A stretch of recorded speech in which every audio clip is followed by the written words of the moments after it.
From the Library of Congress in Washington, D.C.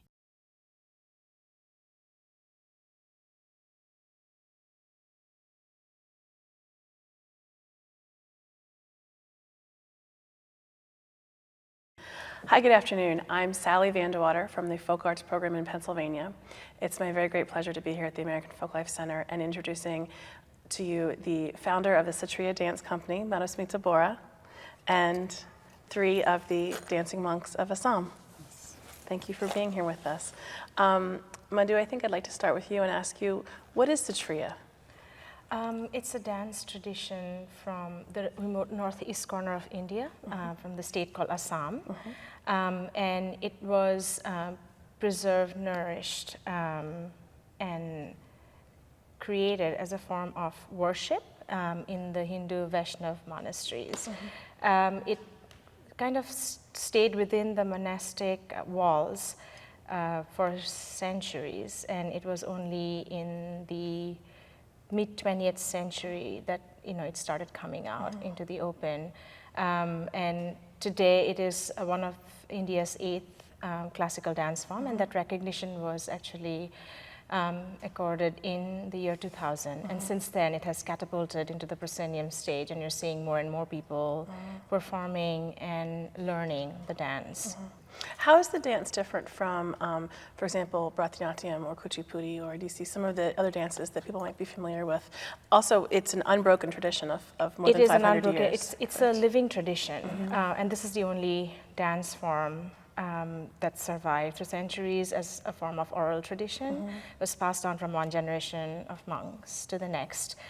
So that is one major difference, and it's a breathing, living art form. And there are a lot of similarities, and I will defer that question to my teacher, Bhavan Loda. Heavy to some difference to Bharatanatyam aru baki kita art form or logot ki difference.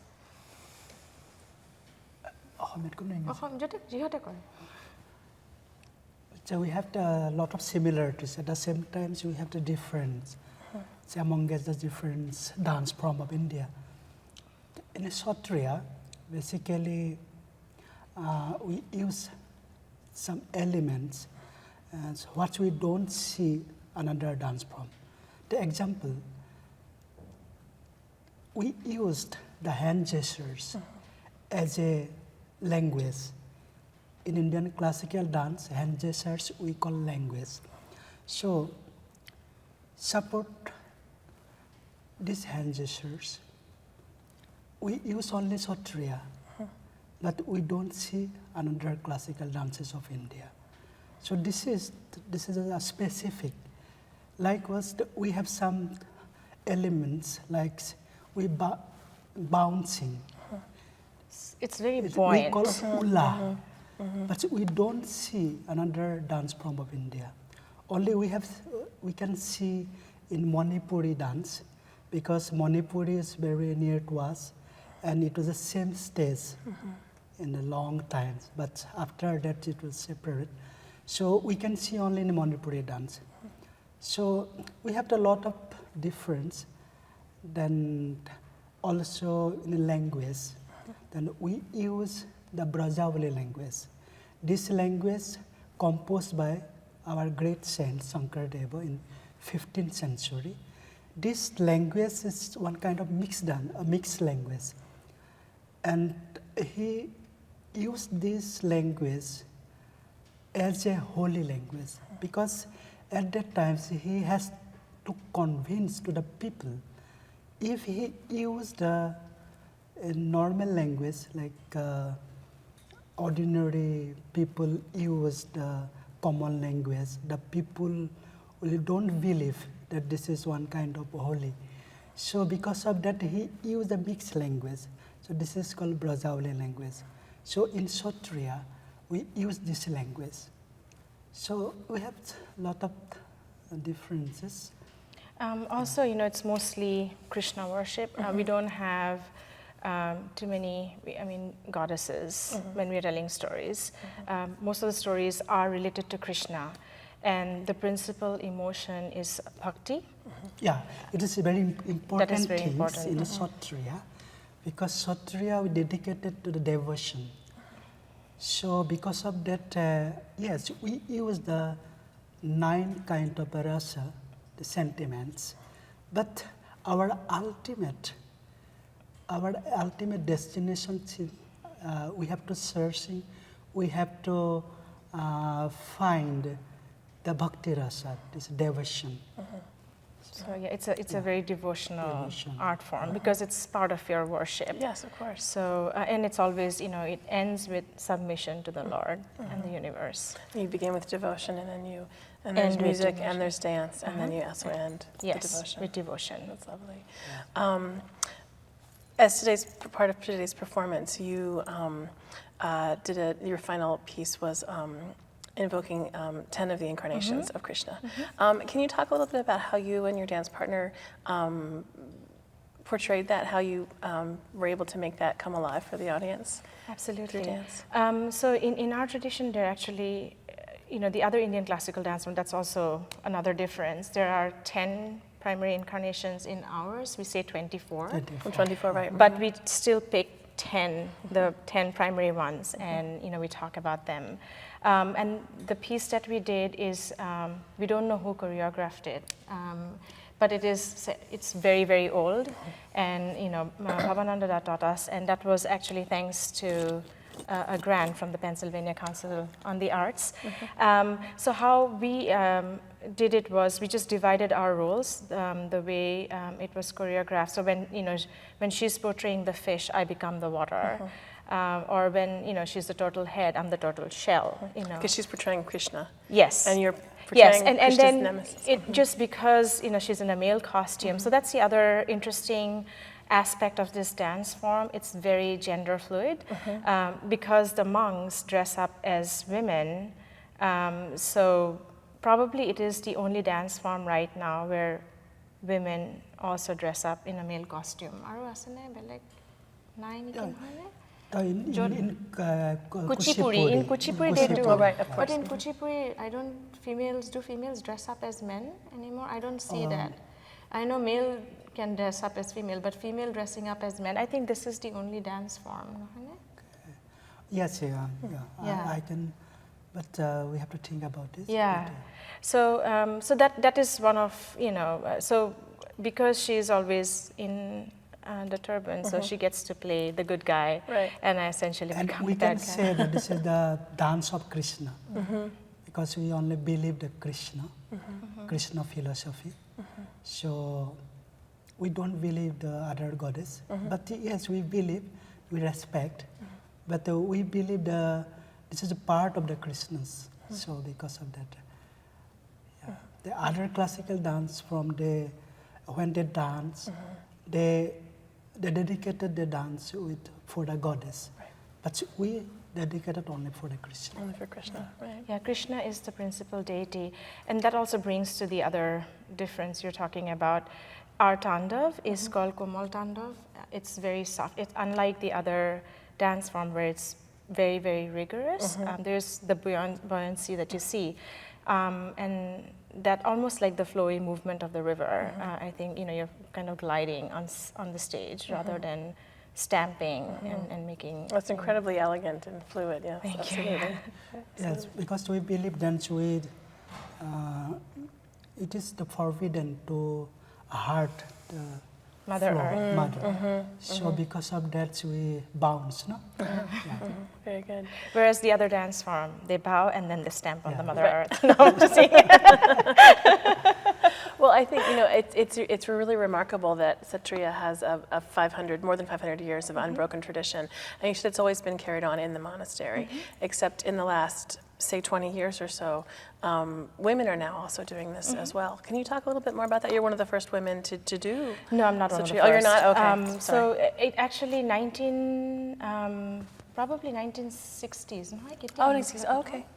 It is 1960 মানত আহিছে। Artisanat, Mike Manhu, Patham, Yes, Sally dancer. probably. Probably 1960s, 1960s. But it was not, it was not very, for the lack of a better word, it was not very cool. There was not enough funding, and there were other classical art forms that were so vibrant at that time, even in Assam, like Bharatanatyam and Kathak. So people were more drawn toward that, So there were like 2-3 practitioners, but not very many. The access to the art form was also hard. Because most of the monks were not allowed to teach. So, you know, one of my teachers, Govindada, was, I mean, he nearly got excommunicated because he ventured out to teach at that point. You know, this was in the 1980s. Narendra also left for the city when he was, so he also wanted to like teach outside. But it was, you know, there was this resistance because the older monks wanted to preserve the tradition and to let go was really, really hard. But I think since 2000, it has become, you know, it's become more accessible. A lot of things have happened. Of course, India has progressed by leaps and bounds. Transportation is easier. The island is more accessible to go and learn. And then, you know, there are practitioners like Babada and Narendra who are actually moving out and like, you know, staying in the cities and teaching students from all over. But I think, this is my personal view, then the Satra, it's not means that Satra didn't allow. It means the outsiders not interested about this. So when the outsider interest to know about this, the Satras was often because the Satras people went outside and they teach for the women and others. So I think the outsider was not interested before. So when the outsiders they get interest about this, the Satra people, they wanted to give the things. So, you know, it was more like access. You know, there was no access. So, yeah, that was the problem. Yeah. Absolutely. Can I ask you, Mr. Kalinda, how's it been to work with Madhu? You've been her apprenticeship teacher for a couple of years now. How has that been for you to have a student in the United States? মানে শিকো প্ৰথমৰ পৰা আৰম্ভ কৰিছিল মানে আৰম্ভ যেতিয়া কৰিছিলোঁ মানে কেনেকুৱা হৈছিলে so both of them actually I trained under both of them around the same time. Oh, excellent. Okay. Sorry. So they can both talk about My that. apologies. Thank you.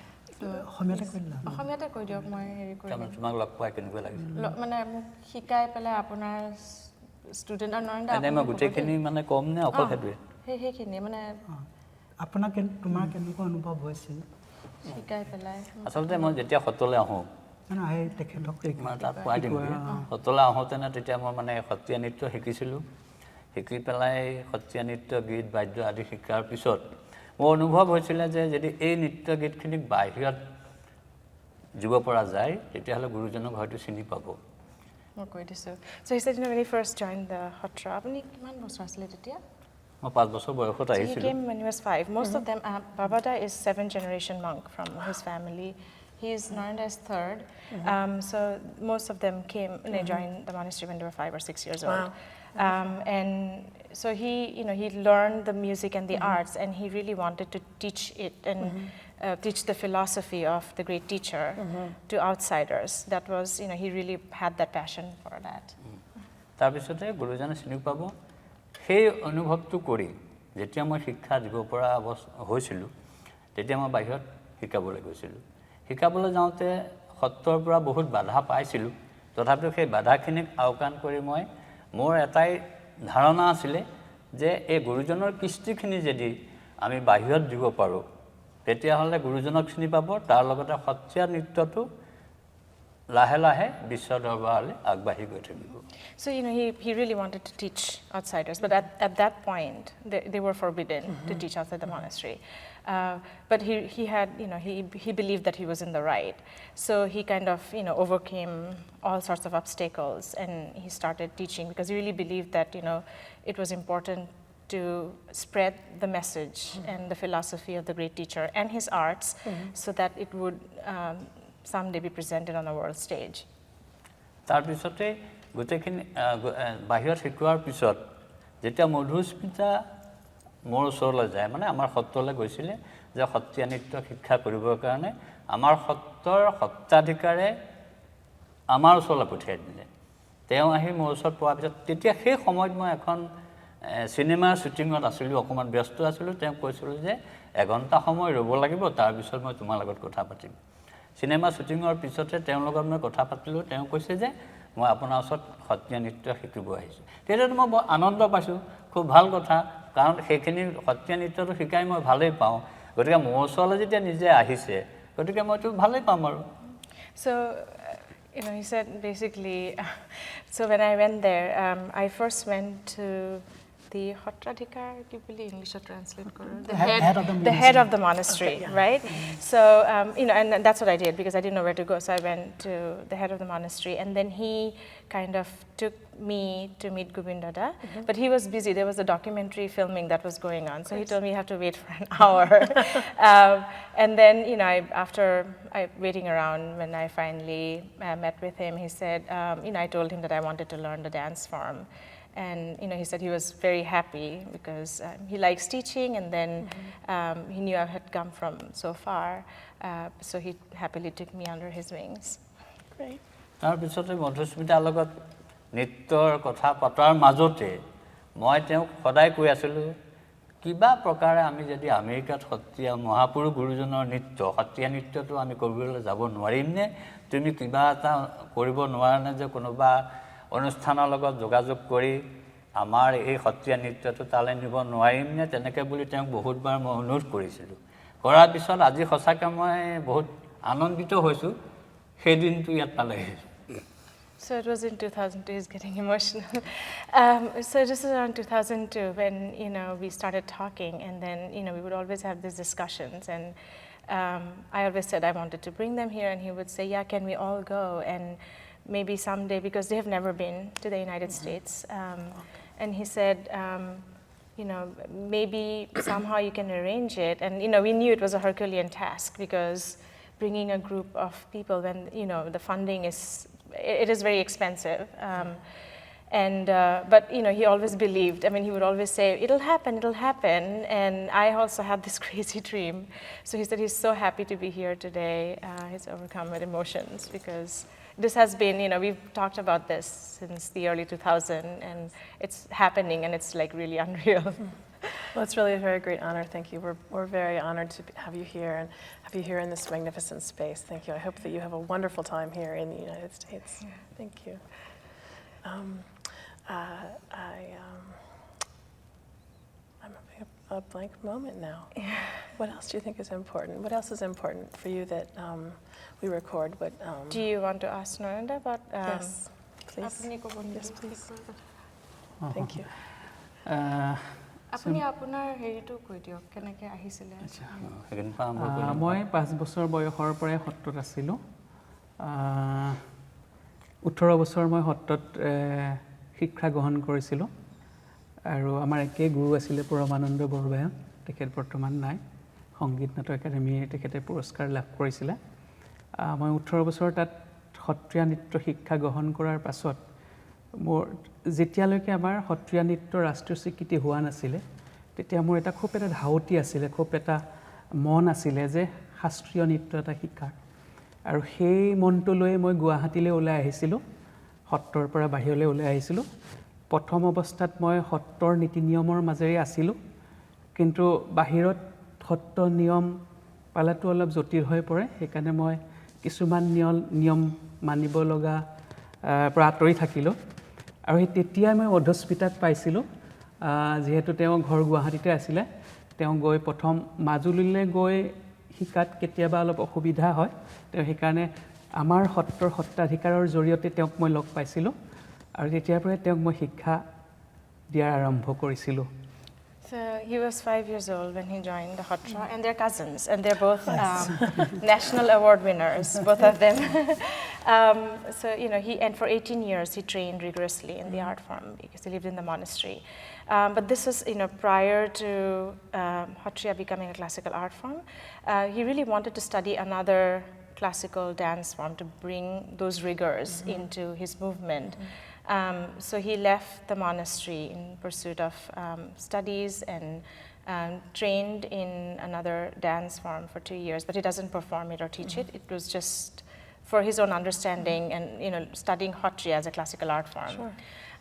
And then because he was away from the monastery, so there are they have to live a very disciplined life, it is hard. Babada manages, I don't know how, but it is very, very hard. So when he was there, he started living, and now he's a family man, he kind of left the order.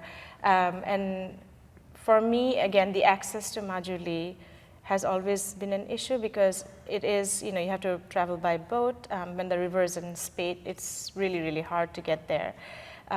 So I was also looking for alternatives in the city. So I would divide my time. I could only go to Majuli for some time. And then when I'm in the city where my parents are right now, and Narendra kind of lives there.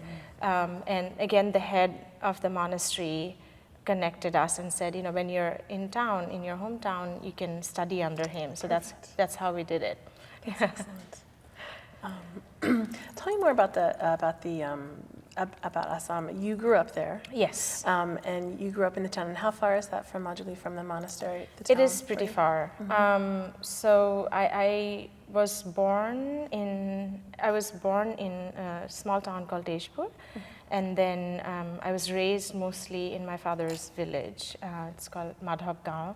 And it's interesting because Madhavgaon is kind of a seat of art and culture. So I grew up like listening to the rhythms of Sattriya.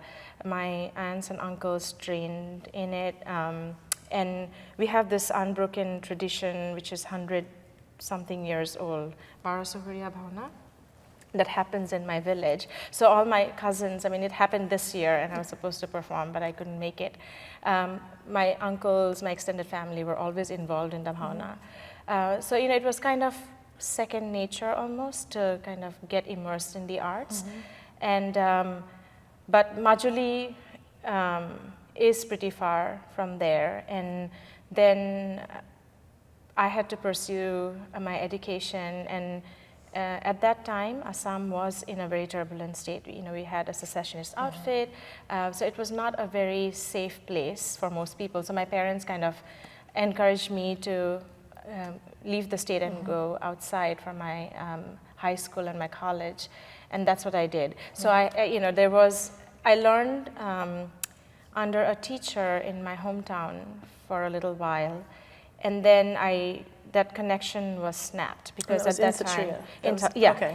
And that was, I was 4 or 5 years old till about 7 years of age, and then I left Deshpur and I left Guwahati, and I kind of grew up in Delhi, and there was no, I didn't have access to anybody then, so I went to the next best alternative, which was Kathak. So I trained in Kathak for about 16 years. Okay. And but what was interesting was my Kathak teacher, Janaki Didi, who lives in New York, and she had trained under one of the luminaries, a living legend of Kathak, Pandit Biju Maharaji.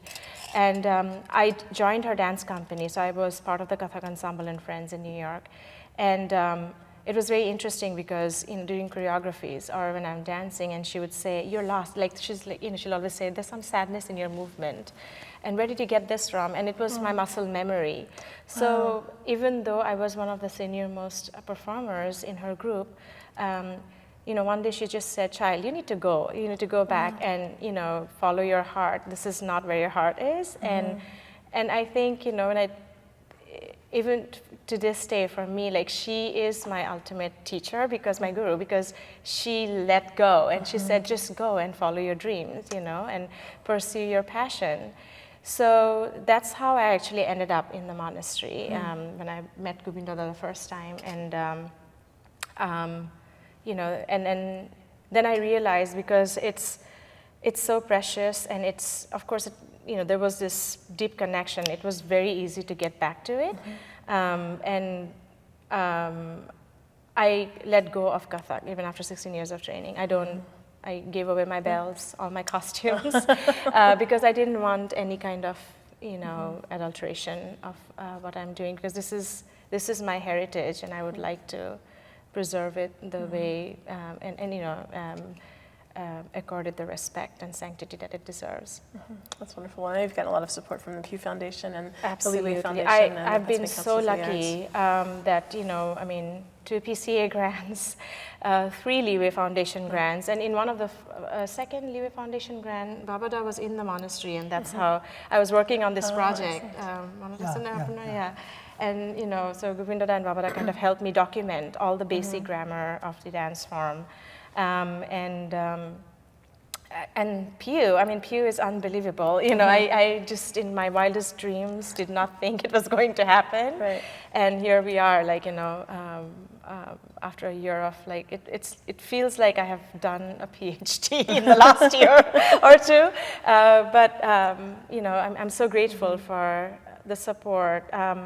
And yes, Pew is, you know, very generous with their grant, but leading up to it, you know, if I wouldn't have had the support from Leeway or from Pennsylvania Council on the Arts, I don't think I would be where I am today, because it's a very lonely ride, you know, since I'm the only one practicing it here, and that access to the teachers and to the nerve center is so important, and without funding and support, you know, I wouldn't have been able to do what I'm doing right now. I'm going to ask you a little bit more about that. You are the only practitioner here in the United States doing this art form, and it's usually done in the context of a group, a larger group, Yes. such as at the monastery. How do you negotiate that? How do you, what's your daily practice like? What do you do to keep the tradition alive in your own life? I feel like, you know, for most of us, it's the nature of the art form. It is actually a way of life. It's a way of life. But for them, of course, I mean, they live, breathe, and, you know, this is what they do. But even for other practitioners, I think it becomes your life's philosophy. It is hard, like, to be the only person, but I've been very blessed because my dance partner and, you know, the co-founder of the dance company is my sister-in-law, which just, you know, was wonderful. That's very convenient. And she travels here quite frequently whenever we have shows, big shows, and we dance together, even in India, or, you know, last year we performed in London. It is hard because it is essentially a community worship, which they can do. I mean, we cannot create that music, you know, with the live. I mean, this is very special. So the first time that we're doing it with live musicians, you know. Wow. Yeah, I mean, here, you know, because I don't have access to that. So this was very, very special because we are always dancing to recorded music. So even though, yes, you know, you're philosophical and it's such a spiritual art form and you're in it and you're, you know, every movement is sort of an offering to the universe and to the Lord, but, like, it's not the same when you don't have the community, you know. So it is very special. But, like, to keep it going, again, it's because I think, you know, it's the passion that drives it. It's also, like, you know, these are the stories, and you feel that burden to kind of carry on these stories forward and leave it for the next generation. For me, it's my son, you know, that's his connection to his roots. So that's what drives me, I guess. Does he dance? No, he doesn't. But he's really into all the stories. He's into all the stories. So, Yeah, that's important. Well, thank you. We're so honored to have you here. Thank you again. Thank you for traveling such a long way. Thank you. Is there anything else that you would like to say or like to add? Please ask. So what we're really excited about, you know, is the Pew Grant is funding the this project, which is called the Threads of History, Resurrection of a Textile. Let's talk about that. So this is, you know, a part of tapestry that I discovered in the Philadelphia Museum of Art, which was actually in storage. And on the trip when I met Babada and Govinda, when we were documenting the art, the grammar of the art from the Leeway, you know, through my Leeway grant, was when he mentioned about, he said, you know, there's a possibility that, you know, this tapestry exists.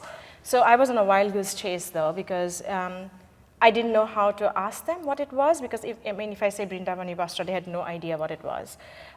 So it took about almost 2-3 years, and by then the museum had gotten funding to digitize their collection. So one night I was looking through their digital archives and I came across it, and it was called The Cloth of Vrindavan. So immediately I was so excited, I kind of called him and sent him the pictures, and I said, is this what we were looking for? And he said, yes, that's it, That's incredible. I know. So then I wrote to the curators, but unfortunately the South Asia Gallery was under renovation. So she said, 2 months, and then you can come and see it, and that's when you can photograph it. So it was a long 2 months.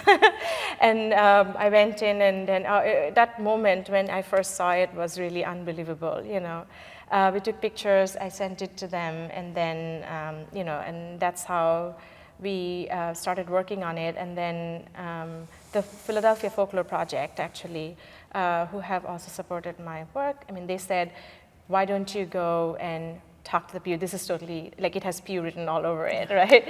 So the next call was to Pew, and they invited me to apply. And and it's finally coming together.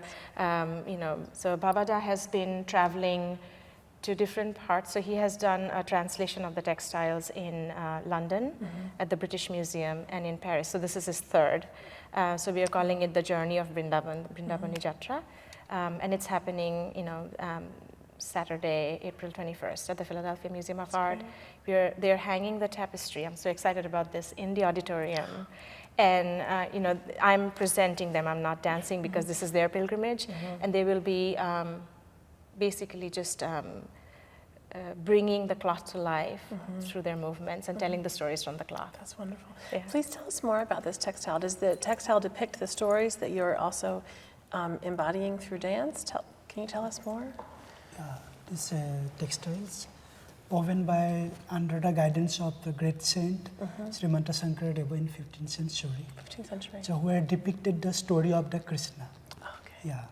So we wanted to visualize through our art form. So it was 2008 when we first visited in Paris. That times we had opportunity to visit the textile. So the next year, in 2009, then when I visit again in Paris, at that time some ideas come out, and if we can do something on that textile. So after we had discussed with the professor of Paris University, then they suggest, yes, you can do something. So after that I studied, and in 2011 I was there in 9 months only for the study of the textile. Then I choreographed one drama based on that textile. Oh, wow. Then after that was produced. So subsequently we did did on the basis of British Museum piece. And it was in 2016. But this is the third one. Wow.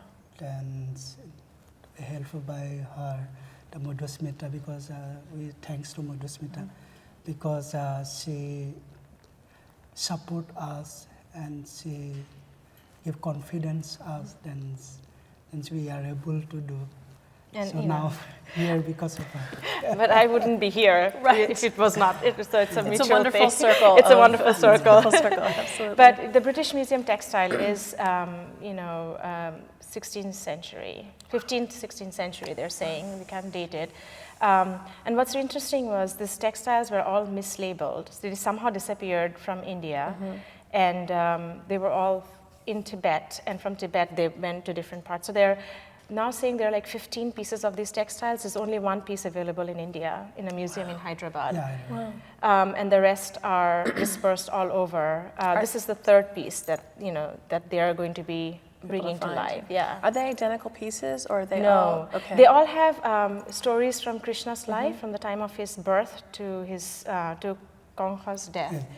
The British Museum piece are incarnations, ten but the incarnations. original piece, according to the ancient scripts, they suggest that textiles, they depicted only the story of the Krishnas from birth to the Death of Conqueror. death of his maternal uncle. But in practically, when we see it in different places, what discovered, there we can see the story of the Ramayana too. So the scholars, they're going to say that maybe it is not the original speech. Maybe this is the continuation of the tradition that they made that kind of speech for use for the cover or altar. No? Yeah, the scriptures. So, you know, you cover, it's like a well, the scroll. altar cloth. Yeah. Altar cloth. Yeah. Yeah. How large are the textiles? Roughly The one size? in the Philadelphia Museum is about 6 feet? Okay. Yeah. High or what? Long and width, I cannot remember. I'm very bad with measurements. Well, but I mean, like, is It's this Okay, broad, okay. yeah, and that one has all stories of Krishna in it, and it's woven in strips. Wow. So and it kind of continues, like it's the 4 scenes and then the 4. So we kind of decode it. So they'll be using masks, and they'll be doing it as a dance drama tradition, so you saw some of it, the Putradhar dance that he did today, the storyteller's dance. So he'll be doing that even in the museum. That's so thrilling. Story. Yeah, that's so exciting. Wonderful. But the Philadelphia Museum piece was actually brought into Philadelphia in early 1990s. And what is really amazing is Dilys Blum, who's the curator of textiles, who purchased the cloth, is still there. So she will be sitting on a panel. That's so exciting. And she didn't know what it was. Like, she just thought it was this amazing fabric, and it just spoke to her. So she bought it at an auction.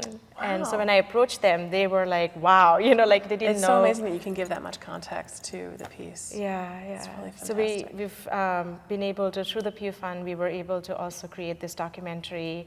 And for this is the 2nd or 3rd time that the textile will be on display in the South Asian Gallery. And they're planning to have it up for the next 6 months. Oh, great. And some of the documentation I did in the monastery will be played along a panel in the loop. Great. So it's very Congratulations. exciting. Thank That's you. Very exciting. Congratulations. That's wonderful. Well, thank you so much. Thank you all. you. This is really incredible. Thank you. Thank you. Thank you so much. Thank you for being Thank here. you. This has been a presentation of the Library of Congress. Visit us at loc.gov.